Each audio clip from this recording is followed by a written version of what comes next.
Ia melontarkan tantangan gila kepada Bayu. Kalau kamu bisa hidupkan mobilku, aku rela jadi istrimu. Kalau gagal, kamu kupecat. Pagi itu, seperti biasa, aku terbangun sebelum matahari sepenuhnya menyingsing. Udara masih basah oleh embun, dan suara jangkrik di balik semak belukar belum sepenuhnya menghilang. Gubuk kecilku, lebih tepat disebut pondokan daripada rumah, berdiri di sudut paling belakang properti villa mewah milik keluarga Aditama. Dindingnya dari triplek bekas, atapnya dari seng yang sudah berkarat, tapi untukku itu cukup. Lebih dari cukup malah. Di kampung halamanku di lereng Gunung Merapi, aku pernah tidur di bawah langit terbuka hanya beratapkan daun pisang. Jadi tempat ini terasa seperti istana. Namaku Bayu Wijaya. Usiaku 28 tahun. Aku bukan siapa-siapa di mata dunia. Hanya seorang tukang kebun yang dibayar 5 juta per bulan untuk merawat taman seluas lapangan sepak bola. Memangkas pohon rindang dan menyiram ratusan bunga yang tak kukenal namanya. Tapi dulu aku pernah menjadi seseorang. Di bengkel garasi 3 saudara di pinggiran Yogyakarta, aku dikenal sebagai tangan ajaib yang mampu menghidupkan mesin mobil Eropa yang bahkan teknisi resmi angkat tangan. Aku bahkan pernah diterima di Politeknik Teknik Mesin, tapi tak pernah sempat kuliah. Ayah jatuh sakit, utang menumpuk, dan aku harus memilih antara impian atau keluarga. Keluarga menang, dan sekarang, di sini, aku hanya Bayu, tukang kebun yang diam, pendiam, dan tak pernah banyak bicara. Aku mengenakan kaos oblong lusuh dan celana kerja khas tukang kebun. Warnanya sudah tak jelas, kumal oleh keringat dan tanah. Di leherku, ada sapu tangan merah yang dulu dijahit ibuku sebelum ia meninggal. Jaga kebersihan, nak, katanya dulu. Bahkan kalau kau kotor, hatimu harus tetap bersih. Kalimat itu kuingat setiap hari. Hari ini, seperti biasa, aku mulai dengan menyiram bunga mawar di depan gerbang utama. Villa ini, rumah Aditama, berdiri megah di perbukitan Sentul, dikelilingi pagar besi setinggi 3 meter dengan kamera pengintai di setiap sudut. Di dalam, segalanya serba mewah. Kolam renang infinity, taman Jepang, bahkan ada air mancur yang menyala dengan lampu warna-warni tiap malam. Tapi di balik kemewahan itu, aku sering melihat sesuatu yang tak terlihat oleh mata dunia. Kesepian. Terutama dari sang pemilik rumah, Ratna Aditama. Aku jarang bertemu dengannya langsung, tapi cukup sering melihatnya dari kejauhan. Wanita muda, rambut hitam panjang, selalu mengenakan setelan bisnis rancangan desainer ternama. Wajahnya tajam seperti pahatan marmer, dan matanya selalu dingin. Ia CEO muda perusahaan teknologi Adita Global, perusahaan yang konon valuasinya sudah menembus triliunan rupiah. Di media, ia dipuja sebagai wanita paling berpengaruh di bawah 30. Tapi di sini, di rumah ini, ia lebih seperti singa yang kesepian, marah pada dunia, dan memperlakukan staf seperti barang buangan. Aku tak membencinya. Aku hanya kasihan. Jam 8 pagi, aku sedang memangkas pohon Kamboja di sisi timur taman ketika suara mesin mobil sport mengaum dari arah gerbang. Itu pasti Ratna. Ia selalu berangkat jam segitu, naik mobil sport merah menyala, Lamborghini urus, katanya supir pribadinya suatu hari. Nilainya konon setara dengan 10 rumah seperti milikku yang tidak ada. Tapi kali ini, suara mesin itu tiba-tiba terhenti. Bukan mati biasa, tapi seperti tersedak lalu diam total. Aku menoleh. Mobil itu berhenti tepat di tengah jalan masuk, hanya beberapa meter dari gerbang. Pintu pengemudi terbuka dengan kasar, dan Ratna keluar dengan wajah murka. Ia memukul setir, lalu menendang ban depan, gerakan yang begitu tidak sesuai dengan citra wanita karier yang selalu tampil sempurna. Sialan. Ini hari penting sekali. Teriaknya, suaranya nyaring mengoyak kesunyian pagi. Supirnya, Pak Herman, pria paruh baya yang sudah bekerja puluhan tahun, mencoba menenangkannya. Bu Ratna, mungkin mesinnya kepanasan. Saya coba hubungi bengkel Lamborghini. Bengkel? Berapa lama mereka datang? 1 jam? 2 jam? Rapatku mulai dalam 45 menit. Investor Jepang itu tidak suka menunggu. Ratna berjalan mondar-mandir, sepatu hak tingginya menghentak-hentak aspal. Kenapa harus hari ini? Kenapa? Matanya menyapu halaman. Dan ketika pandangannya jatuh padaku, tukang kebun lusuh yang sedang memegang gunting ranting, ia berhenti sejenak. Lalu dengan senyum sinis yang membuat udara terasa lebih dingin, ia melangkah mendekat. Kau, tukang kebun! Katanya suaranya tajam seperti pisau. Kau pernah megang mobil? Aku menunduk sebentar, lalu menjawab pelan. Dulu, Bu. Dulu saya mekanik. Matanya menyipit. Mekanik kau? Dengan baju kumal itu? Ya tertawa-tawa yang dingin, penuh ejekan. Dasar lucu. Kau pikir mesin Lamborghini itu seperti Vespa bekas yang bisa diperbaiki di emperan jalan? Aku tidak menjawab. Aku hanya menatapnya, tenang, tanpa rasa takut, tapi juga tanpa kemarahan. Dan entah kenapa, tatapanku itu membuatnya semakin kesal. Ia menatapku seolah aku serangga yang berani menatapnya terlalu lama. Begini saja, katanya tiba-tiba. Suaranya naik oktav. Kalau kau bisa hidupkan mobilku dalam 10 menit, aku rela jadi istrimu. Aku terkejut. Bukan karena ucapannya, tapi karena betapa mudahnya ia memainkan harga diri seseorang seperti mainan. Tapi kalau gagal, lanjutnya, matanya menyala. Kau kupecat hari ini juga. Tanpa pesangon. Pergi dari sini, dan jangan pernah muncul lagi di depan mataku. Pak Herman terlihat ingin menengahi, tapi ia hanya menghela napas dan menunduk. Di rumah ini keputusan Ratna adalah hukum. Aku diam sejenak. Angin pagi berhembus lembut, membawa aroma melati dari taman. Di kepalaku, kenangan masa lalu berkelebat, bengkel ayahku, bau oli, suara mesin yang hidup kembali setelah mati, dan tatapan orang-orang yang bersyukur karena aku bisa memperbaiki kendaraan satu-satunya untuk mencari nafkah. Aku bukan melakukan ini karena tantangannya, bukan karena janji gila tentang pernikahan, tapi karena di balik kemarahan Ratna, ada kepanikan. Dan kepanikan itu bukan miliknya sendiri. Rapat itu mungkin menyangkut ratusan karyawan, investor, bahkan nasib perusahaan. Dan aku tidak bisa membiarkan mesin itu mati jika aku tahu cara memperbaikinya. Baik, Bu, kataku pelan. Saya coba. Aku berjalan ke mobil itu. Ratna tertawa lagi, kali ini lebih nyaring. Dasar nekat. Kau pikir ini mobil mainan? Aku tidak peduli. Aku membuka kap mesin. Di dalamnya segalanya terlihat asing bagi orang awam, tapi bagiku ini seperti melihat not musik yang sudah lama tak kudengar. Aku menyentuh beberapa bagian, mencium bau, tidak ada kebocoran. Aku periksa sistem pengapian. Ada masalah di ignition coil. Kabelnya longgar. Mungkin karena jalan berlubang tadi malam. Pak Herman, kataku, tolong ambil kunci pas ukuran 10 dari gudang alat di belakang. Pak Herman terkejut, tapi segera berlari. Dalam 3 menit kabelnya sudah kencang. Aku periksa sekali lagi, lalu menutup kap mesin. Coba nyalakan, Bu, kataku. Ratna masih ragu. Tapi karena tidak ada pilihan, ia masuk. Memutar kunci, mesin menyala. Halus. Sangat halus, seperti desau angin di antara pohon pinus. Diam. Hanya suara mesin yang berdengung pelan. Ratna terdiam di kursi pengemudi. Matanya membelalak, wajahnya pucat. Ia menoleh kepadaku. Dan untuk pertama kalinya, tatapannya tidak penuh ejekan, tapi kebingungan. Dan mungkin sedikit takut, aku tidak tersenyum. Aku tidak meminta apa-apa. Aku hanya berdiri di sana, tangan penuh oli, kaos lusuh, dan mata yang tenang. Sudah hidup, Bu, kataku pelan. Silakan berangkat. Ia tidak menjawab. Aicha hanya menginjak gas, dan mobil itu melaju cepat meninggalkan halaman. Tanpa ucapan terima kasih, tanpa pandangan terakhir. Tapi aku tahu. Janji itu sudah terucap, dan dunia, sekecil apapun, tidak pernah melupakan janji. Aku kembali ke Kamboja yang belum selesai kupangkas. Tapi kali ini, tanganku sedikit gemetar. Bukan karena takut, tapi karena aku tahu hidupku baru saja berubah. Dan entah mengapa, di balik semua ini, aku merasa ini adalah awal dari sesuatu yang jauh lebih besar dari sekadar mobil yang mogok. Matahari sudah condong ke barat ketika aku selesai menyiram tanaman terakhir, anggrek bulan yang tumbuh di sudut teras belakang, pemberian istri Pak Herman yang suka bercanda memanggilku insinyur kebun. Aku tersenyum kecil. Kalau saja mereka tahu bahwa tangan yang kini memegang selang air ini dulu pernah merakit ulang mesin Ferrari F4 kalau hanya dengan manual cetakan fotokopian dan nekat. Tapi itu dulu. Sekarang aku hanya Bayu. Tukang kebun yang tidak pernah meminta lebih dari secangkir kopi pagi dan tempat tidur yang kering di malam hari. Namun, pagi tadi mengguncang sesuatu yang kusimpan rapat di dalam dada. Rasa tenangku, janji Ratna Aditama. Kalau kau bisa hidupkan mobilku, aku rela jadi istrimu. Terus berputar di kepalaku seperti lagu lama yang tiba-tiba diputar di radio rusak. Aku tahu itu hanya omong kosong. Kertakan.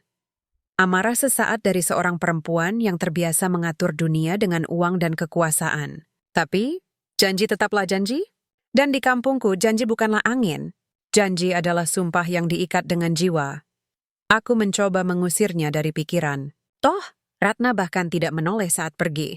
Dan aku tidak menuntut apa-apa. Aku hanya melakukan apa yang seharusnya dilakukan. Membantu sesama.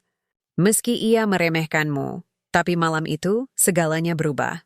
Sekitar pukul 8, saat aku sedang memperbaiki pagar bambu yang roboh karena angin kencang kemarin, Pak Herman datang dengan wajah cemas. "Bayu," katanya pelan, "kau hati-hati ya." Bu Ratna, dia sedang marah besar. Aku berhenti memaku. "Marah? Kenapa? Apa mobilnya mogok lagi?" "Bukan itu." Pak Herman menoleh ke kiri dan kanan, seolah takut didengar orang. Dia bilang, "Kau menuntut dia menikahimu." Aku tertawa, tawa yang getir. "Saya? Tidak, Pak. Saya bahkan tidak bicara setelah mesinnya nyala." Tapi dia bilang ke asistennya, "Tukang kebun itu mulai berani bermimpi." Kata-katanya kasar, Bayu. Aku khawatir. "Kamu bisa dipecat kapan saja." Aku menghela napas. "Kalau memang harus dipecat karena tidak bersalah, biarlah. Saya percaya Tuhan punya rencana." Pak Herman mengangguk lalu pergi sambil menggeleng. Aku tahu ia ingin membantuku. Tapi di rumah ini, bahkan orang setua dia pun harus tunduk pada kehendak Ratna. Malam semakin larut. Aku duduk di beranda kecil gubukku, menyeruput teh jahe yang kuseduh di kompor minyak. Langit gelap, bintang-bintang bersinar terang, lebih terang daripada lampu-lampu villa yang redup karena penghematan listrik. Di kejauhan, aku mendengar suara musik dari rumah utama. Pasti Ratna sedang meeting virtual atau mungkin sekadar menonton film. Tapi tiba-tiba, lampu di seluruh properti padam. Gelap total. Hanya suara jangkrik dan angin yang tersisa. Beberapa detik kemudian, terdengar suara teriakan dari arah rumah utama. "Pak Herman! Gensetnya kenapa mati?" Aku segera berdiri. Genset lama memang sering bermasalah. Sudah kusarankan 2 minggu lalu untuk diganti, tapi Ratna bilang belum prioritas. Aku ambil senter dan berlari ke gudang mesin di sisi barat. Di dalam, suasana panas dan pengap. Genset tua merek Cummins itu memang sudah uzur. Aku periksa sistem bahan bakar, filternya tersumbat. Aku bersihkan dengan kain, periksa busi, lalu coba starter manual, 2 kali gagal. Ketiga kali, mesin mengaum, lalu stabil. Lampu menyala kembali perlahan, satu persatu. Aku tidak menunggu pujian. Aku langsung kembali ke gubuk. Tapi ketika melewati teras belakang rumah utama, aku melihat Ratna berdiri di sana. Masih mengenakan setelan kerja, rambutnya sedikit acak-acakan. "Maknya menatapku, kau yang nyalakan genset?" Tanyanya suaranya tidak lagi tajam seperti pagi tadi, lebih tenang, hampir seperti lelah. "Iya, Bu," jawabku singkat. "Kenapa kau tidak bilang? Kenapa langsung pergi?" Aku menunduk. "Saya hanya menjalankan tugas, Bu. Tidak perlu dipuji." Ia diam sejenak. Lalu pelan sekali ia berkata, "Kau tahu cara memperbaiki genset juga?" "Dulu saya sering bantu tetangga di kampung. Listrik sering padam. Rani belajar hidup tanpa bergantung pada PLN." Ia mengangguk. Matanya menatapku lebih lama kali ini. Seperti sedang melihat sesuatu yang baru. Bukan tukang kebun lusuh, tapi manusia. "Terima kasih," katanya akhirnya. Kalimat yang sangat asing di mulutnya. Aku hanya mengangguk. Lalu pergi. Tapi malam itu, untuk pertama kalinya sejak aku bekerja di sini, Ratna Aditama tidak memanggilku tukang kebun dengan nada merendahkan. Ia memanggilku. Bayu, hari berikutnya, suasana di villa berubah. Ratna tetap dingin tapi tidak lagi kasar. Ia bahkan tidak menyebut soal janji pagi itu, seolah semuanya hanya mimpi buruk yang ingin dilupakannya. Tapi aku tahu sesuatu telah retak di dalam dirinya. Retakan kecil, tapi cukup untuk membiarkan cahaya masuk. Yang mengejutkan, seminggu kemudian, ia memanggilku ke ruang kerjanya. Aku masuk dengan hati-hati. Ruangan itu luas, dindingnya penuh rak buku, jendela kaca besar menghadap ke taman. Ratna duduk di balik meja kayu jati, menatap laptop, tapi matanya langsung mengarah padaku saat aku masuk. "Duduk?" katanya. Aku geleng. "Saya lebih nyaman berdiri, Bu." Ia menghela napas. "Baiklah, aku ingin bicara soal pagi itu." Aku diam. "Janji itu? Aku tahu itu konyol, tapi kau tidak menuntut. Bahkan setelah kau menyelamatkan rapatku, dan mungkin seluruh perusahaanku, kau diam saja. Kenapa?" Aku menatap matanya. Karena saya tidak memperbaiki mobil itu untuk mendapatkan Anda, Bu. Saya melakukannya karena itu benar. Ia terdiam. Matanya berkilat. Mungkin menahan air mata, atau mungkin hanya bayangan cahaya sore.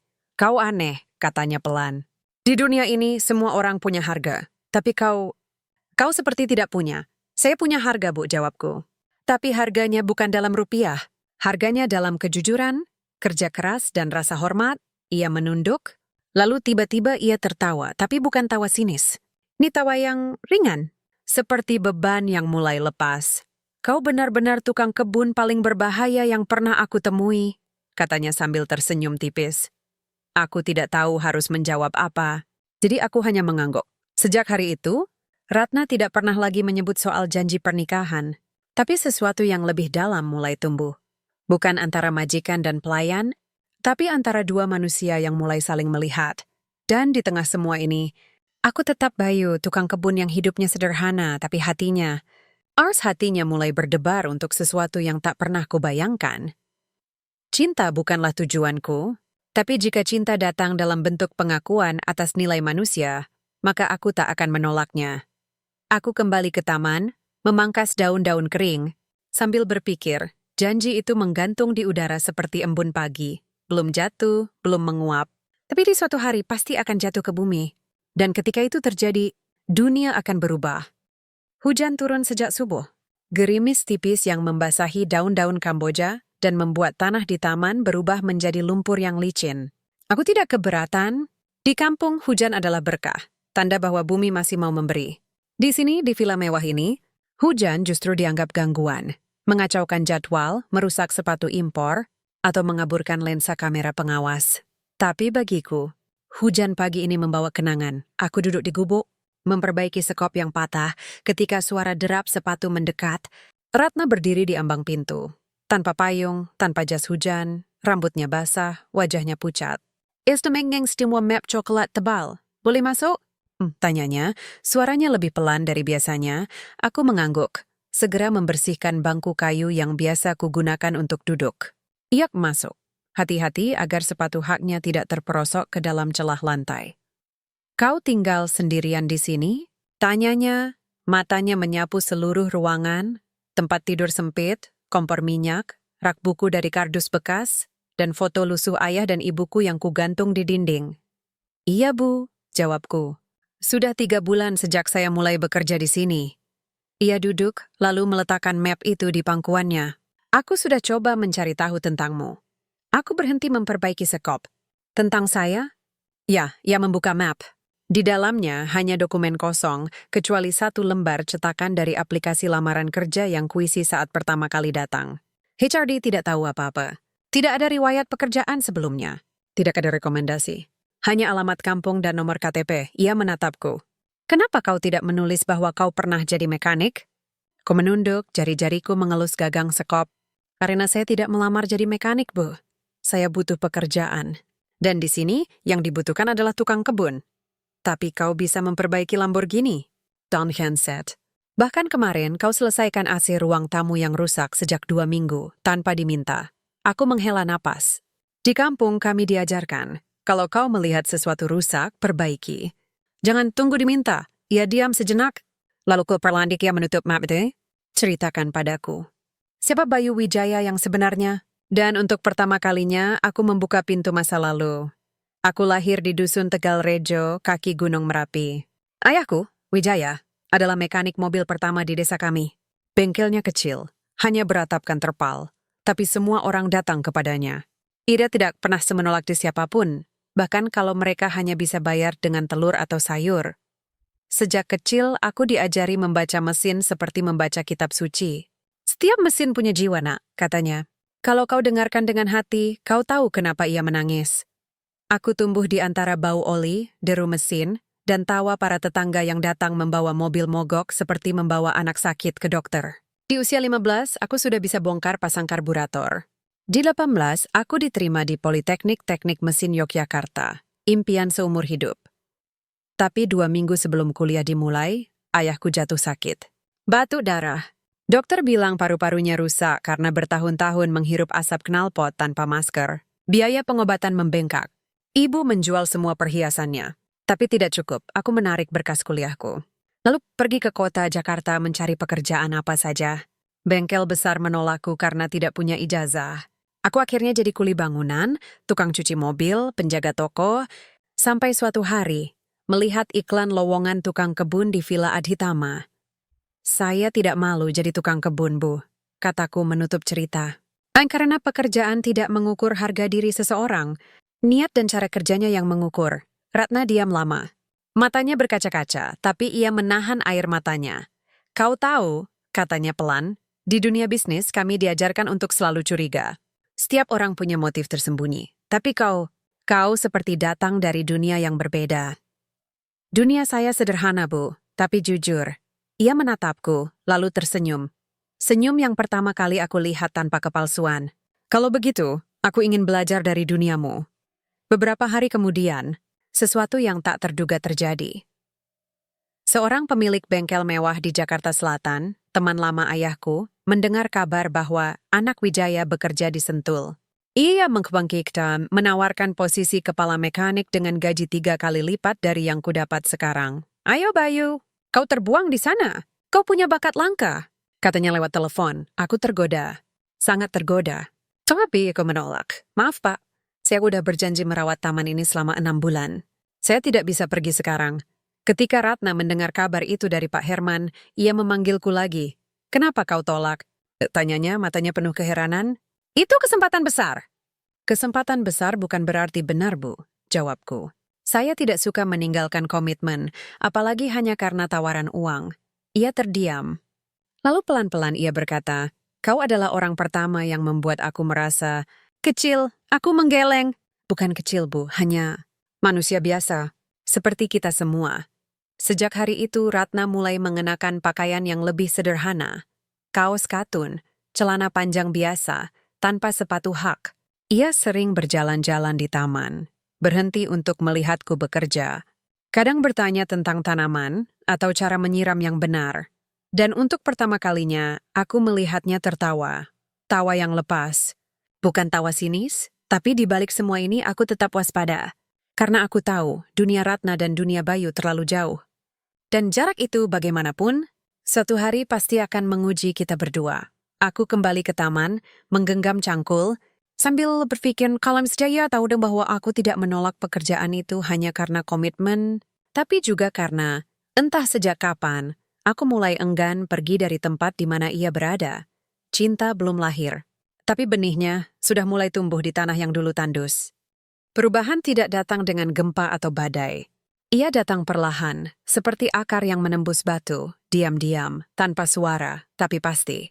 Dan di Villa Adhitama, perubahan itu mulai terasa.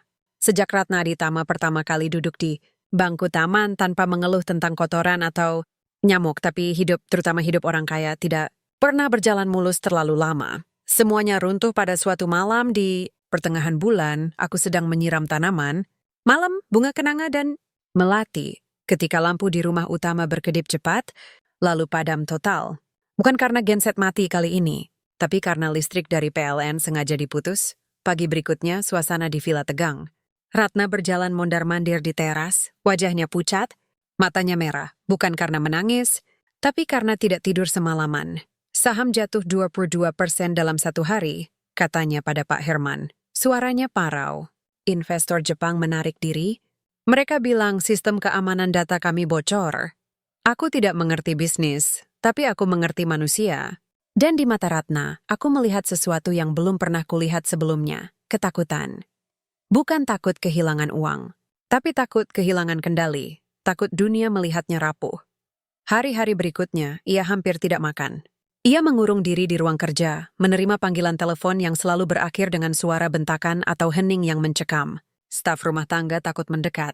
Bahkan asistennya yang biasanya selalu setia, kini hanya mengirim email dari luar kota. Lalu, pada malam ketiga, semuanya runtuh. Aku sedang memeriksa saluran air di belakang gudang ketika terdengar suara jatuh dari arah rumah utama, keras.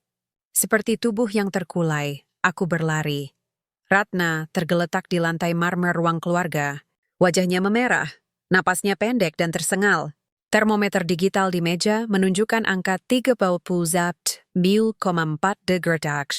Demam tinggi. Aku segera memanggil Pak Herman, lalu membopongnya ke kamar, ringan, seperti daun kering yang kehilangan kekuatan. Ia tidak melawan, bahkan tidak membuka mata. Di kampung, demam tinggi adalah tanda tubuh kelelahan jiwa, bukan hanya raga.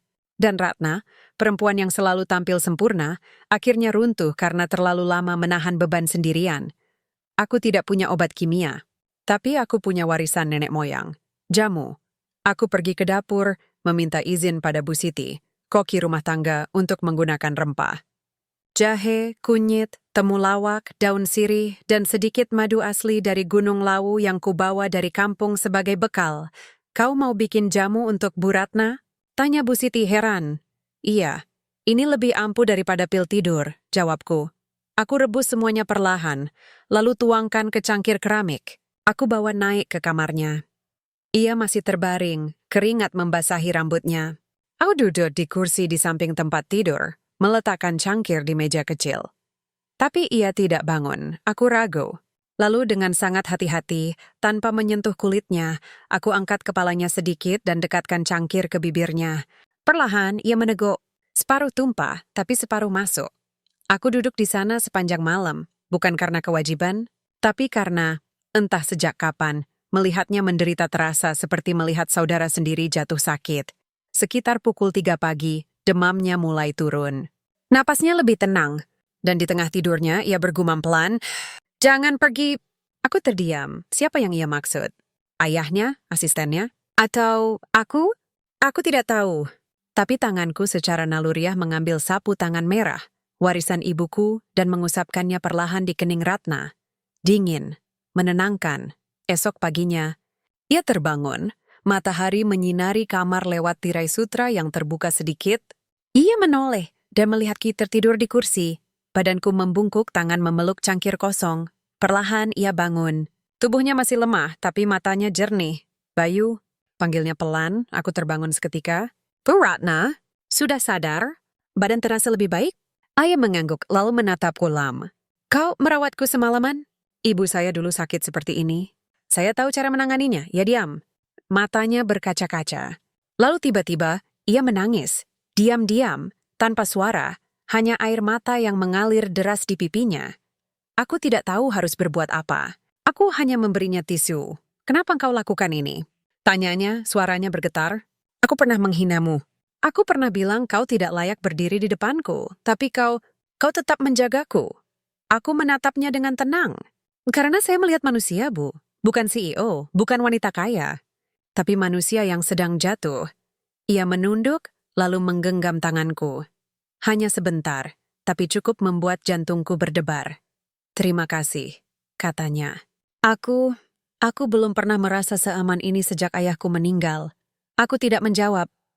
Aku hanya mengangguk, lalu berdiri. Saya siapkan sarapan. Nasi hangat, sayur bening, dan tempe goreng. Obat terbaik setelah demam. Ia tersenyum, senyum yang lembut, tanpa topeng. Dan di saat itu, aku tahu, Ratna Aditama yang sombong sudah mulai mati. Yang tersial adalah perempuan muda, yang akhirnya belajar bahwa kekuatan sejati bukan dari uang atau jabatan, tapi dari kerendahan hati. Sore harinya, ia duduk di teras belakang, mengenakan daster sederhana, pakaian yang tak pernah kulihat di tubuhnya sebelumnya. Aku membawakan teh jahe. "Bayu," katanya tiba-tiba, "kalau dulu aku tidak sombong, apakah kau akan tetap membantuku?" Aku tersenyum kecil. "Saya tidak peduli apakah kau sombong atau kerendah hati. Bu, saya hanya peduli apakah kau butuh bantuan." Ia menatapku, lalu tertawa. Tawa yang ringan, seperti angin di sawah. "Kau benar-benar pria yang aneh," katanya. "Dalam dunia yang penuh kepalsuan, kau seperti mata air di gurun." Aku tidak menjawab. Aku hanya kembali ke taman, memangkas daun-daun kering, sambil berpikir, dulu aku datang ke sini hanya untuk mencari nafkah. Sekarang, aku merawat taman ini. Seperti yang merawat hati yang perlahan mulai mekar kembali. Dan untuk pertama kalinya, aku bertanya pada diriku sendiri apa yang akan terjadi jika dunia kami benar-benar bertemu, bukan sebagai majikan dan pelayan. Tapi setelah dua jiwa yang saling mengenali, aku belum tahu jawabannya, tapi aku tahu satu hal. Aku tidak ingin pergi. Pagi itu, Ratna Aditama datang ke gubukku, bukan dengan sepatu hak atau setelan jas, tapi mengenakan sandal jepit bekas milik Bu Siti, kaos katun lengan pendek, dan celana panjang yang sudah lusur di bagian lutut. Rambutnya diikat asal, tanpa riasan. Ia terlihat seperti orang biasa, seperti tetangga yang baru pulang dari pasar. Hari ini libur, katanya, berdiri di ambang pintu dengan senyum canggung. Aku mau pergi ke pasar, tapi aku tidak tahu cara. Aku menatapnya heran. Pasar? Pasar mana, Bu? Pasar yang biasa kau beli jamu itu. Pasar tradisional. Bukan mall, aku hampir tertawa. Ratna Aditama, wanita yang namanya pernah masuk majalah Forbes Asia, ingin ke pasar tradisional? Di benakku, ia bahkan mungkin belum pernah menyentuh uang kertas secara langsung dalam 5 tahun terakhir. Kenapa? Tanyaku. Karena, katanya pelan, matanya menatap ke kejauhan.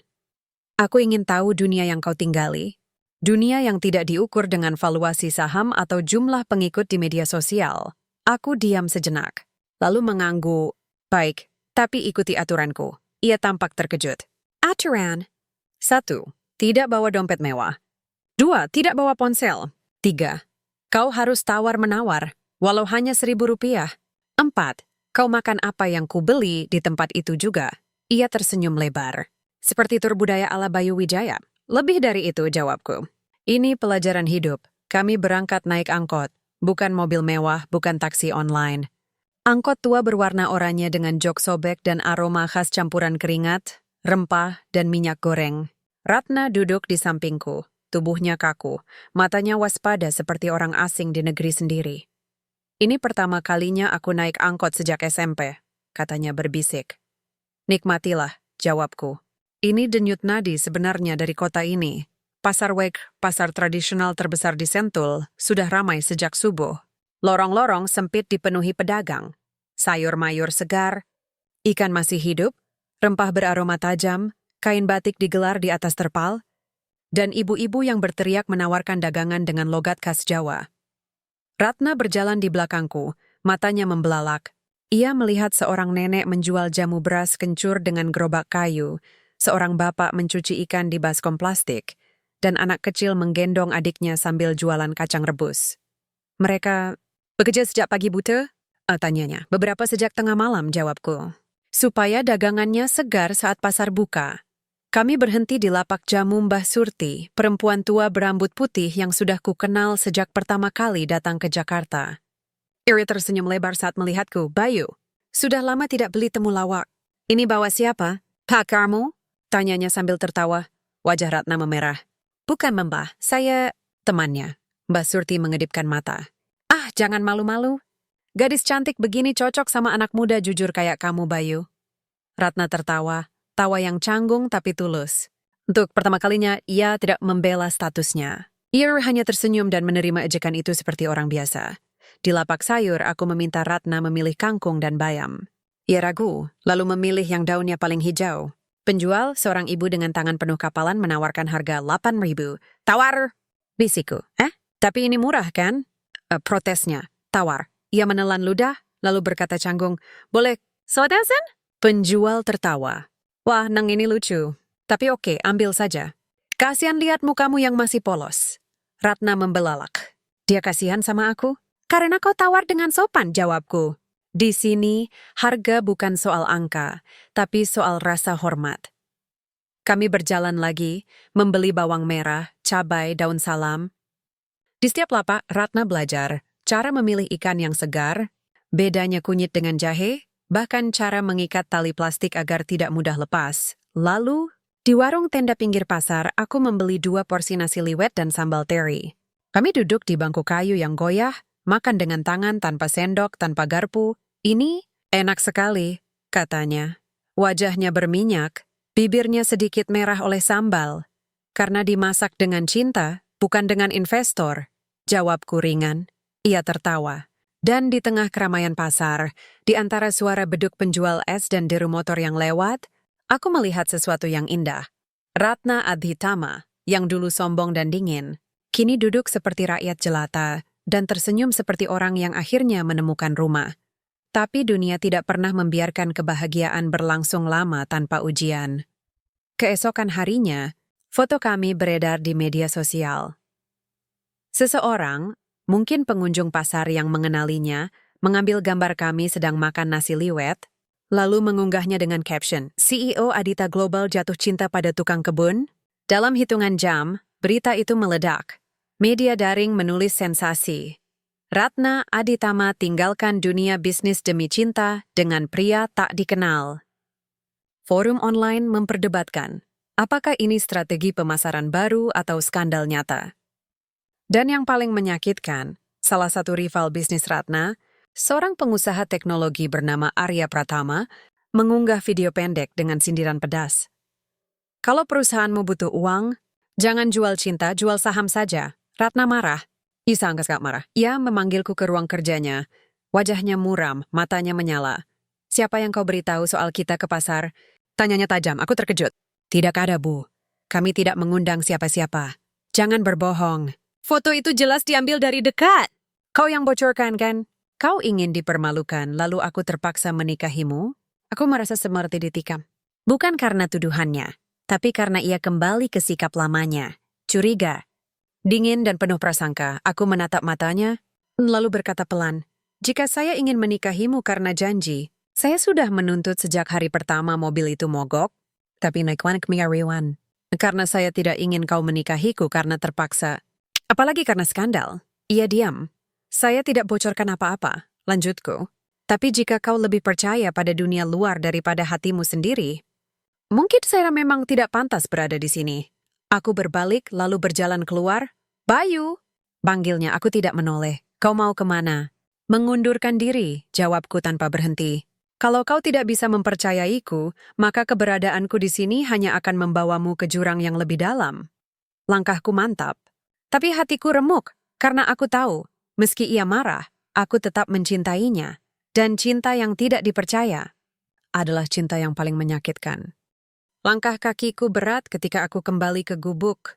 Bukan karena hujan yang mulai turun deras, tapi karena rasa yang lebih berat dari air langit, kekecewaan. Aku tidak marah pada Ratna, aku hanya sedih. Sedih karena setelah semua yang kami alami, setelah ia mulai membuka matanya pada dunia yang sesungguhnya, ia masih memilih untuk kembali ke tembok tinggi yang ia bangun sendiri. Aku duduk di atas kasur tipis, memandangi foto orang tuaku yang tergantung di dinding. Khirku pernah berkata, jangan pernah menuntut kepercayaan, nak. Kalau seseorang tidak percaya padamu, biarkan ia pergi. Karena hati yang tertutup tidak bisa menerima cahaya. Malam itu aku berkemas. Hanya beberapa baju, sapu tangan merah ibuku, dan buku catatan kecil berisi resep jamu warisan keluarga. Tidak ada yang berharga menurut ukuran dunia, tapi semuanya berharga menurut ukuran hati. Esok pagi, aku mau pergi, tapi sebelum fajar menyingsing, sesuatu terjadi. Pintu gubuk diketuk pelan. Aku tidak menjawab. Kuharap itu hanya angin, tapi ketukan itu datang lagi, lebih lembut, lebih ragu. Bayu. Suara itu parau, hampir berbisik. Tolong buka. Aku diam sejenak, lalu berdiri dan membuka pintu. Di luar berdiri Ratna Aditama, basah kuyup oleh hujan. Rambutnya menempel di wajah, matanya bengkak, dan tubuhnya gemetar. Ia tidak membawa payung. Tidak ada supir, tidak ada pengawal, hanya dirinya, rapuh, telanjang dari segala topeng kemewahan. Kau mau pergi? Tanyanya suaranya pecah, aku tidak menjawab. Aku hanya menatapnya. Maafkan aku, katanya, air matanya bercampur hujan. Aku bodoh. Aku takut.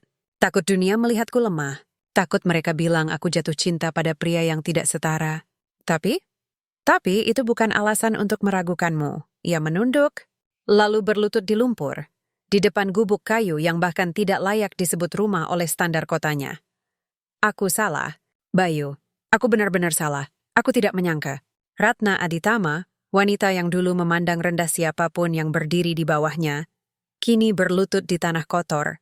Meminta maaf seperti orang biasa. Perlahan, aku mengulurkan tangan. Berdirilah, kataku pelan. Kau tidak perlu berlutut untuk diampuni. Cukup jujur pada dirimu sendiri. Ia menatapku, lalu perlahan bangkit. Aku menariknya masuk ke gubuk. Tempat yang dulu pasti ia anggap kotor. Kini ia masuki tanpa ragu. Aku memberinya handuk usang, lalu menyalakan kompor minyak untuk merebus air jahe. Kenapa kau datang sendirian? Tanyaku. Karena, katanya sambil menggigil, Aku tidak ingin ada saksi. Ini antara aku dan hatiku, dan harimu. Ia menatapku, matanya penuh penyesalan. Aku baru sadar, selama ini aku takut kehilangan kekayaan, reputasi, kekuasaan. Tapi malam ini, ketika kau bilang mau pergi, aku merasa kehilangan sesuatu yang jauh lebih berharga. Kepercayaan seseorang yang tulus. Aku menyerahkan cangkir jahe panas kepadanya. Kau tidak kehilangan apa-apa, kataku. Asal kau tidak mengulangi kesalahan yang sama. Ia mengangguk, lalu meneguk minumannya perlahan. Dalam diam, aku melihat sesuatu yang baru. Bukan lagi CEO yang dingin, bukan lagi perempuan sombong, tapi seorang wanita muda yang akhirnya belajar merendahkan diri. Hari-hari berikutnya, badai tidak berhenti, tapi kini kami menghadapinya bersama. Media terus menyerang. Saham Aditya Global anjlok lebih dalam. Investor menarik dana. Bahkan ayah angkat Ratna, seorang pengusaha ternama, menelepon dan memaksanya segera memutus hubungan dengan pria itu sebelum citra keluarga hancur. Tapi kali ini, Ratna tidak tunduk. Kalau citra keluarga lebih penting daripada hati nurani, katanya tegas lewat telepon, maka aku tidak ingin warisi apa-apa dari keluarga itu. Ia bahkan mengundangku ke rapat darurat. Bukan sebagai tukang kebun, tapi sebagai penasihat. Aku butuh seseorang yang jujur, katanya di depan jajaran direksi yang tercengang. Adan Bayu adalah satu-satunya orang yang tidak pernah takut mengatakan kebenaran padaku. Aku tidak mengerti angka-angka di layar, tapi aku mengerti manusia. Dan aku tahu, perusahaan ini tidak butuh strategi baru, tapi transparansi. Kalau sistem keamanan kalian bocor, kataku, jangan sembunyikan, akui, perbaiki, minta maaf. Orang akan lebih percaya pada kejujuran daripada pada kebohongan yang dibungkus indah. Direksi saling pandang. Tapi Ratna tersenyum. Dengarkan dia, katanya. Ini adalah suara yang selama ini tidak pernah kita dengar. Malam itu, kami duduk di taman, di bawah pohon Kamboja yang pertama kali kupangkas saat aku datang ke sini. Kau tahu, kata Ratna. Suaranya tenang, dulu aku mengira kekayaan adalah kekuatan. Tapi ternyata kekuatan sejati adalah berani mengakui kesalahan dan memilih orang yang benar, meski dunia menertawaimu. Aku menatap bintang-bintang. Dan dulu aku mengira kebahagiaan adalah punya bengkel sendiri. Tapi ternyata kebahagiaan adalah punya seseorang yang melihatmu, bukan dari bajumu, tapi dari hatimu. Ida tersenyum lalu meraih tanganku. Kali ini, aku tidak menariknya, karena aku tahu badai mungkin masih mengamuk di atas awan. Tapi di bawah sini, di tanah yang kami pijak bersama, kami sudah mulai membangun fondasi yang tak bisa dihancurkan oleh siapapun. Dan untuk pertama kalinya, aku berani berharap, mungkin janji gila itu suatu hari akan menjadi kenyataan. Bukan karena taruhan, tapi karena cinta yang tumbuh dari dua hati yang akhirnya saling percaya. Hujan datang lagi malam itu. Bukan gerimis, tapi hujan deras yang menyapu langit seperti amarah langit yang tertahan terlalu lama. Aku berdiri di tengah taman, memperbaiki saluran air yang tersumbat daun kering. Petir menyambar di kejauhan, menggetarkan tanah di bawah kakiku. Angin kencang menerpa tubuhku yang hanya berlapis kaos tipis, tapi aku tidak peduli. Ada ketenangan di dalam pekerjaan, bahkan di tengah badai. Lalu aku mendengar suara langkah kaki, cepat, tanpa ragu, menyusuri jalan setapak dari rumah utama. Aku menoleh. Ratna berdiri di sana, tanpa mantel, tanpa sepatu. Hanya mengenakan kaos panjang dan celana pendek, pakaian tidur yang kini basah kuyup. Rambutnya menempel di wajah, matanya memerah, tapi tatapannya tajam, penuh tekad. Kenapa kau di sini? Tanyaku, berdiri dan mengusap air dari wajahku. Karena aku tidak bisa tidur, jawabnya. Suaranya nyaris tenggelam oleh deru hujan. Setiap kali aku menutup mata, aku melihat wajahmu pergi. Dan aku tidak sanggup membayangkan dunia tanpamu di dalamnya. Aku diam. Air hujan mengalir di pipiku. Tapi yang lebih dingin adalah rasa di dadaku. Campuran antara takut, harap, dan kebingungan. Kau sudah punya segalanya, Bu, kataku pelan. Perusahaan, nama, kekayaan. Kenapa engkau terus mencariku? Karena segalanya itu kosong tanpamu. Serunya suaranya pecah. Kau pikir aku tidak tahu? Aku punya rumah megah, tapi tidak ada yang menyambutku di pintu. Aku punya rapat penting, tapi tidak ada yang peduli apakah aku makan atau tidak. Aku punya ribuan pengikut di media, tapi tidak ada satupun yang mau duduk di sampingku saat aku sakit, kecuali kau. Ia melangkah lebih dekat. Hingga kami berdiri berhadapan, hanya sejengkal jarak, Di diterpa hujan yang sama. Dulu, aku menantangmu karena sombong, katanya. Matanya menatapku tanpa kedip. Tapi sekarang, aku memintamu tinggal karena aku mencintaimu. Aku terdiam. Kata-kata itu, mencintaimu, terdengar asing di telingaku, seperti lagu yang baru pertama kali ku dengar, tapi sudah ku hafal sejak lama di hati. Aku bukan siapa-siapa, Ratna, kataku, suaraku bergetar. Aku hanya tukang kebun. Aku tuh tidak punya rumah layak, tidak punya tabungan, tidak punya masa depan yang bisa kau banggakan. Tapi kau punya hati yang paling jujur yang pernah kutemui, potongnya. Dan di dunia yang penuh kepalsuan ini, itu lebih berharga daripada segala kekayaan yang kumiliki. Petir menyambar lagi, kali ini lebih dekat. Cahaya putih menyinari wajahnya, dan dalam sekejap, aku melihatnya.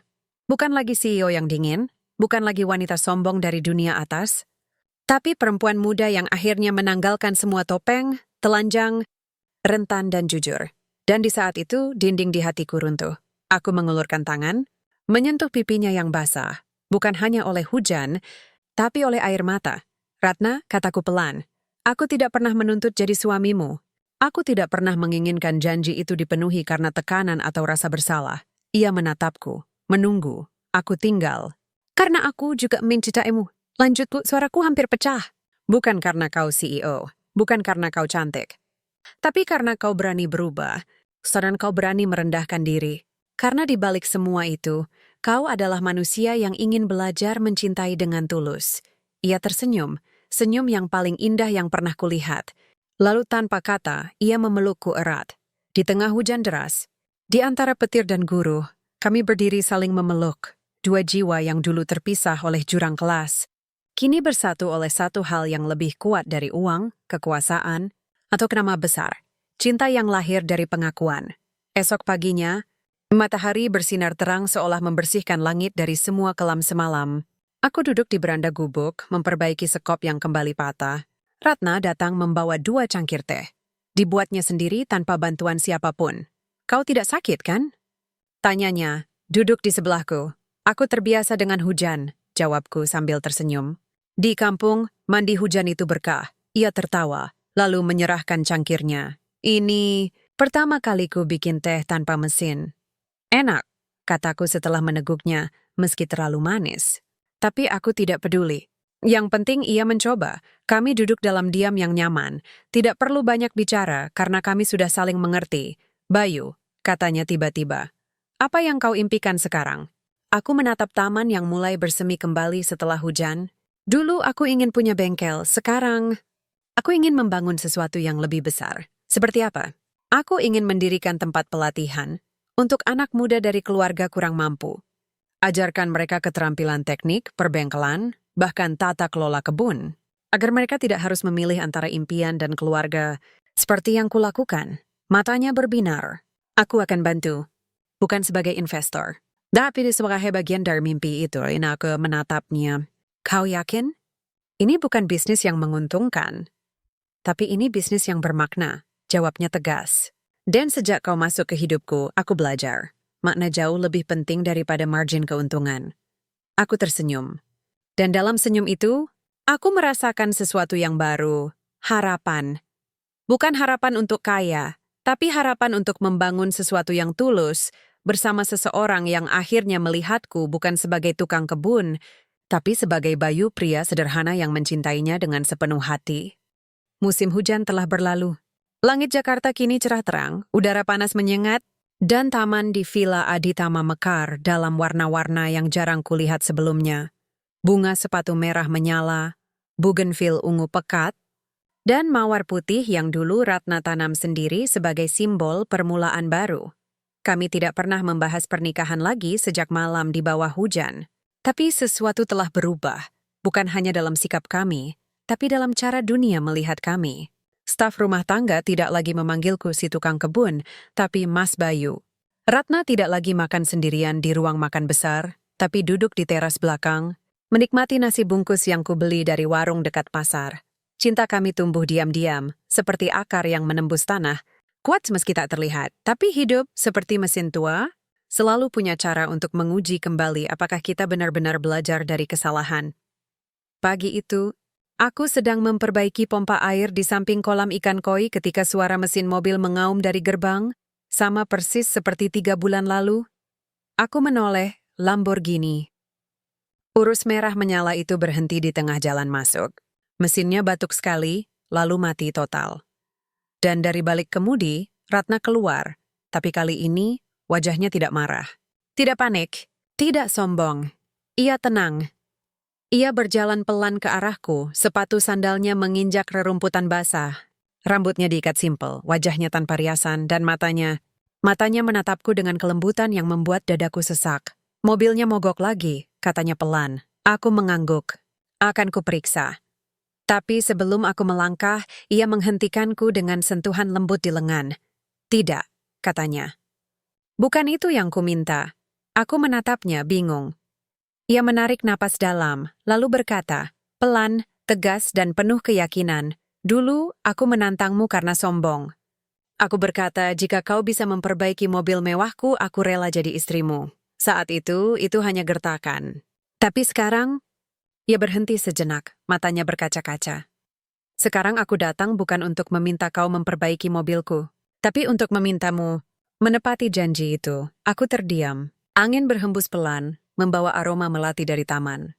Di kepalaku, segalanya berputar, kenangan pagi pertama, janji gila, kecurigaan, badai, hujan, dan pelukan di bawah petir. Kau yakin? Tanyaku, suaraku serak, lebih yakin daripada apapun dalam hidupku. Jawabnya, aku tidak memintamu karena taruhan. Aku memintamu karena aku mencintaimu, karena aku ingin membangun hidup denganmu, karena aku tahu, di dunia yang penuh kepalsuan ini, kaulah satu-satunya kebenaran yang kumiliki. Aku menatap matanya, dan di sana, aku tidak melihat lagi bayangan CEO yang angkuh. Aku melihat perempuan yang rela melepas mahkota demi berdiri setara denganku. Perlahan, aku tersenyum. Ratna, kataku, aku tidak pernah menuntut janji itu karena aku ingin kau menikahiku terpaksa. Tapi kalau kau memintanya sekarang, karena cinta, aku menatapnya lurus ke mata. Maka aku akan menerimanya, bukan karena janjimu, tapi karena cintaku yang sudah tumbuh sejak hari pertama kau tertawa di pasar. Ia tersenyum, senyum yang lepas. Bahagiana dan utuh, tanpa kata aku berjalan ke mobil itu, membuka kap mesin, dan dalam 5 menit, mesin Lamborghini kembali menyala dengan desau halus. Tapi kali ini, aku tidak langsung pergi. Aku menutup kap mesin, lalu berbalik dan berlutut di hadapannya. Bukan karena takut, bukan karena status, tapi karena hormat. Ratna Aditama, kataku. Suaraku mantap. Aku, Bayu Wijaya, tukang kebun, mantan mekanik, anak dari dusun kecil di kaki Merapi, meminta izin untuk menjadi suamimu. Bukan karena kau kaya, tapi karena kau berani mencintaiku apa adanya. Air matanya jatuh, ia menarikku berdiri, lalu memelukku erat, di tengah taman, di bawah sinar matahari pagi, di depan mobil mewah yang dulu menjadi awal dari segalanya. Ya, bisiknya di telingaku. Ya Bayu, aku mau jadi istrimu. Malam itu kami duduk di bawah pohon Kamboja, tempat pertama kali kami bertemu dalam diam. Kita akan menikah di sini, katanya tiba-tiba. Di taman ini, bukan di hotel mewah, bukan dengan selebriti atau investor, tapi dengan orang-orang yang benar-benar peduli pada kita. Keluargamu pasti tidak setuju, kataku. Biarkan mereka, jawabnya tenang. Cinta bukan soal restu dunia, tapi soal keberanian dua hati untuk memilih satu sama lain. Aku menatap langit, bintang-bintang bersinar terang, dan untuk pertama kalinya, aku percaya janji gila itu yang dulu lahir dari amarah dan kesombongan, akhirnya menjadi kenyataan karena dua hati yang tulus belajar mencintai tanpa syarat dunia, mungkin masih melihatku sebagai tukang kebun, tapi di mata Ratna, aku adalah rumah, dan di matanya aku menemukan tempat pulang. Kabar pertunangan kami menyebar cepat, bukan lewat media sosial atau gosip selebriti, tapi lewat bisikan hangat di antara orang-orang yang benar-benar peduli. Bu Siti menangis sambil memeluk Ratna di dapur. Pak Herman tertawa sambil mengelus punggungku. Akhirnya, dunia butuh kisah seperti ini. Bahkan Mbak Surti di pasar mengirimkan sekeranjang jamu pengantin, ramuan khusus untuk mempererat jodoh dan menghangatkan rumah tangga. Tapi tidak semua menyambut dengan suka. Cita 2 hari setelah pengumuman, Ayah angkat Ratna, Bapak Aditama, pengusaha properti ternama yang namanya diukir di gedung-gedung pencakar langit, datang tanpa pemberitahuan. Mobil Rolls-Royce hitamnya berhenti di depan gerbang, dan ia turun dengan jas rapi, wajah dingin, dan mata yang menyipit saat melihatku menyapu daun di taman. "Mana Ratna?" Tanyanya tanpa sapa. Aku menunjuk rumah utama. "Di dalam, Pak." Ia tidak mengucap terima kasih. Ia berjalan masuk seperti raja yang kembali ke istananya. Aku tidak mengikuti. Tapi dari jendela, aku melihat semuanya. Perdebatan berlangsung selama hampir 1 jam. Suara tinggi, pintu ditutup keras, dan akhirnya Ratna keluar dengan mata merah, tapi dagu terangkat tinggi. "Dia melarangku menikah denganmu," katanya saat menghampiriku. Suaranya getir tapi teguh. "Bilang aku mempermalukan keluarga. Bilang kau hanya memanfaatkanku untuk naik kelas." Aku menatapnya. "Kau percaya itu?" Ia menggeleng lalu meraih tanganku. "Aku percaya padamu. Dan aku percaya pada hatiku. Itu cukup." Sejak hari itu Ratna memutuskan, pernikahan kami akan tetap berlangsung. Tapi bukan seperti yang diinginkan dunia atas. Tidak ada gedung mewah. Tidak ada ribuan tamu. Tidak ada pesta glamor yang menghabiskan miliaran. "Kita akan menikah di sini," katanya, berdiri di tengah taman. Tempat pertama kali kami saling melihat sebagai manusia. "Di tanah yang kau rawat dengan tanganmu sendiri." Aku tersenyum. "Tapi ini hanya taman, Ratna." "Justru karena itu," jawabnya. "Disinilah kau mengajariku arti kerendahan hati. Disinilah aku belajar mencintai bukan karena apa yang kau miliki, tapi siapa dirimu." Persiapan dimulai. Kami tidak menyewa wedding planner. Kami merancang semuanya sendiri, dengan bantuan Bu Siti, Pak Herman, dan tetangga-tetangga dari desa sebelah yang kini menganggapku seperti keluarga. Taman disulap menjadi pelataran pernikahan sederhana. Tidak ada karpet merah impor, tapi tikar pandan yang dianyam ibu-ibu dari kampung. Tidak ada bunga mawar impor, tapi bunga kertas warna-warni yang dibuat anak-anak panti asuhan yang didukung Ratna diam-diam selama ini. Untuk busana, Ratna menolak gaun pengantin dari desainer Paris. Ia memilih kebaya putih sederhana, dipesan dari penjahit langganan ibuku di Yogyakarta, yang dulu menjahitkan pakaian terakhir untuk jenazah ibuku. "Aku ingin kebaya ini membawa berkah dari ibumu," katanya. "Aku sendiri akan mengenakan beskap Jawa, hadiah dari Pak Lurah di kampung, yang dikirim lewat paket darurat setelah mendengar kabar pertunangan kami. Jangan lupa, Nak," tulisnya di surat kecil yang diselipkan di kain, "nikah bukan akhir perjuangan, tapi awal dari tanggung jawab." Ratna juga mengundang mereka yang tak pernah diundang ke pesta keluarganya. Penjual jamu, tukang sayur, supir angkot, bahkan anak jalanan yang pernah ia beri makan diam-diam. "Mereka bagian dari dunia yang kau ajarkan padaku," katanya. "Dan aku ingin mereka menyaksikan bahwa cinta sejati tidak mengenal kelas." Yang paling mengejutkan, ia mengajakku ke kantor Adita Global untuk mengumumkan rencana barunya. Setelah menikah, katanya di depan rapat dewan direksi, "Aku akan alihkan 30% saham pribadiku untuk mendirikan Yayasan Bayu Wijaya, pusat pelatihan keterampilan teknis gratis untuk anak muda dari keluarga kurang mampu." Bayu akan menjadi kepala program, direksi terdiam. Tapi kali ini, tidak ada yang berani menentang. Karena mereka tahu, Ratna Aditama yang dulu haus kekuasaan, kini haus makna malam sebelum pernikahan. Aku duduk sendirian di gubuk, yang besok akan dikosongkan karena Ratna bersikeras aku pindah ke rumah utama. Tapi aku belum siap. Bukan karena takut, tapi karena rasa hormat. Aku mengeluarkan foto orang tuaku, lalu berbicara pelan seperti dulu. "Ayah, Ibu, besok aku menikah. Bukan dengan putri raja, tapi dengan perempuan yang dulu sombong, lalu belajar merunduk seperti padi. Dia memilihku bukan karena aku siapa, tapi karena aku tetap jujur meski dunia menawarkanku segalanya." Aku mengusap foto itu dengan sapu tangan merah. "Kalian tidak sempat melihatku lulus sekolah, tapi kalian akan melihatku menjadi suami yang baik." Itu janjiku. Di luar, bulan purnama menyinari taman yang kini penuh dengan dekorasi sederhana, lampion kertas, anyaman bambu, dan bunga melati yang sengaja kupelihara sejak 3 bulan lalu. Aku tersenyum. Besok, aku bukan lagi hanya tukang kebun, tapi suami dari perempuan yang berani mencintai dengan hati terbuka. Dan di balik semua ini, aku tahu kisah kami bukan tentang CEO dan tukang kebun, tapi tentang 2 jiwa yang akhirnya menemukan rumah satu sama lain. Di tempat yang paling tak terduga, hati yang saling percaya. Matahari terbit lebih indah dari biasanya pagi itu. Sinar keemasannya menyapu taman yang kini berubah menjadi pelataran suci. Sederhana, hangat, dan penuh makna. Tidak ada karpet merah, tidak ada lampu sorot, hanya tikar pandan yang mengelilingi pelaminan kayu jati sederhana, dihiasi bunga melati dan daun pisang muda. Di setiap sudut, lampion kertas berwarna krem menyala lembut, ditiup angin pagi yang membawa aroma kemenyan dari sesaji kecil yang disiapkan Bu Siti sebagai penghormatan pada arwah leluhur. Aku berdiri di bawah pohon Kamboja, tempat pertama kali aku melihat Ratna marah.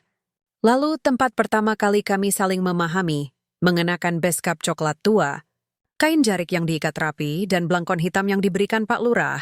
Di leherku, sapu tangan merah ibuku tetap kukenakan, bukan sebagai aksesori, tapi sebagai pengingat. Dari sanalah aku berasal. Dengan aku akan melangkah ke masa depan. Detak jantungku kencang. Bukan karena gugup, tapi karena syukur. Orang-orang mulai berdatangan. Bukan dengan mobil mewah, tapi dengan angkot, sepeda motor, bahkan berjalan kaki. Ada Mbah Surti dengan gerobak jamunya, Pak Udin penjual sayur, anak-anak panti asuhan yang tersenyum malu-malu, tetangga kampung yang dulu mengirimi aku nasi bungkus saat pertama kali datang ke Jakarta, dan staf rumah tangga yang kini memanggilku Mas tanpa ragu. Tidak ada selebriti, tidak ada investor, tidak ada fotografer majalah. Hanya manusia sungguhan, dengan tawa tulus dan doa yang ikhlas. Lalu, ia muncul. Ratna berjalan pelan dari arah rumah utama, mengenakan kebaya putih berlengan panjang, kain batik parang biru tua, simbol keteguhan, dan rambutnya diikat simpel dengan tusuk konde kayu. Tidak ada makeup tebal, tidak ada perhiasan berlian, hanya senyumnya yang bersinar lebih terang dari matahari pagi. Ia tidak digandeng ayahnya. Tidak ada pengiring mewah. Ia berjalan sendiri, karena ia memilih jalan ini dengan kesadarannya sendiri. Ketika ia berdiri di hadapanku, masanya berkaca-kaca. Kau terlihat seperti pangeran dari kampungku, bisiknya. Dan kau, jawabku, seperti putri yang akhirnya turun dari istana untuk mencari cinta sejati. Pak Kiai, ulama dari kampung sebelah yang dikenal jujur dan sederhana, memimpin akad nikah. Suaranya tenang, penuh hikmah, tidak berlebihan. Saat ia bertanya, Saudara Bayu, apakah engkau bersedia menerima Ratna binti Aditama sebagai istrimu? Aku menjawab tanpa ragu, iya, saya bersedia. Dengan segenap hati, tanpa syarat dan selamanya. Ratna menangis, tapi ini air mata bahagia, bukan air mata takut. Setelah akad, kami duduk di pelaminan sederhana. Asiklitisnya orang-orang yang mencintai kami apa adanya. Bu Siti menyajikan nasi tumpeng, bukan dari catering mahal. Ia telah dimasak sendiri dengan beras dari petani langganan Ratna yang dulu ia bantu saat gagal panen. Di tengah acara, Ratna berdiri dan berbicara, bukan dengan pidato bisnis, tapi dengan kata-kata dari hati. Hari ini, aku bukan menikahi tukang kebun, katanya. Suaranya mantap. Aku menikahi pria yang mengajariku bahwa nilai seseorang tidak diukur dari rekening banknya, tapi dari kejujuran, kerja keras, dan hati yang tulus. Dan mulai dari hari ini aku berjanji, hidupku tidak lagi untuk kekayaan, tapi untuk makna. Lalu ia mengumumkan sesuatu yang membuat semua hadirin terkejut, termasuk aku. Besok, Yayasan Bayu Wijaya resmi berdiri. Di lahan seluas 2 hektar di pinggiran kota, kami akan membangun bengkel pelatihan, ruang kelas, Darwin asrama untuk anak muda yang ingin belajar keterampilan teknis. Tanpa biaya, tanpa syarat, hanya dengan niat tulus ingin maju. Ia menatapku. Dan suamiku, Bayu Wijaya, akan menjadi kepala program pertama. Tepuk tangan meledak. Bukan karena gembar-gembor, tapi karena harapan. Karena di tengah dunia yang semakin materialistis, ada 2 orang yang memilih membangun sesuatu yang abadi, kemanusiaan. Malam itu, setelah semua tamu pulang dan taman kembali sunyi, aku dan Ratna duduk di ayunan kayu di bawah pohon Kamboja, tempat kami pertama kali saling mengakui cinta di bawah hujan. Kau yakin mau tinggal di sini? Tanyaku. Kau bisa punya rumah di mana saja. Ia bersandar di bahuku. Rumah bukan soal bangunan, Bayu. Rumah adalah tempat di mana kau merasa diterima sepenuhnya. Dan di sini, aku diterima apa adanya. Aku memeluknya erat. Dulu, aku datang ke sini hanya untuk mencari nafkah, kataku pelan. Sekarang aku tinggal di sini karena menemukan cinta, keluarga, dan tujuan hidup. Ia tertawa kecil. Jadi tukang kebunku sekarang jadi direktur yayasan sekaligus suamiku? Masih tukang kebun juga, jawabku sambil tersenyum. Karena taman ini tetap perlu dirawat. Kami tertawa dalam diam yang hangat. Di langit, bintang-bintang bersinar terang. Seolah langit ikut merayakan kemenangan cinta atas kesombongan, kerendahan hati atas keangkuhan, dan kejujuran atas kepalsuan. Aku menatap wajah Ratna, wanita yang dulu sombong, kini lembut. Yang dulu dingin, kini hangat. Yang dulu melihatku sebagai debu, kini melihatku sebagai cahaya. Dan aku tahu, kisah kami bukan akhir dari perjuangan, tapi awal dari sesuatu yang lebih besar. Membuktikan bahwa cinta sejati tidak pernah memandang status, dan nilai towering manusia tidak pernah diukur oleh apa yang ia miliki, tapi oleh siapa dirinya. Aku menutup mata, berbuat dari miwa cintai mekais mayariabu. Kalian tidak sempat melihatku sukses di dunia, tapi kalian melihatku bahagia di hati. Dan di bawah langit yang sama, dua dunia yang dulu terpisah, kini bersatu, dalam taman cinta yang kami bangun sendiri, dengan tangan yang bekerja dan hati yang percaya.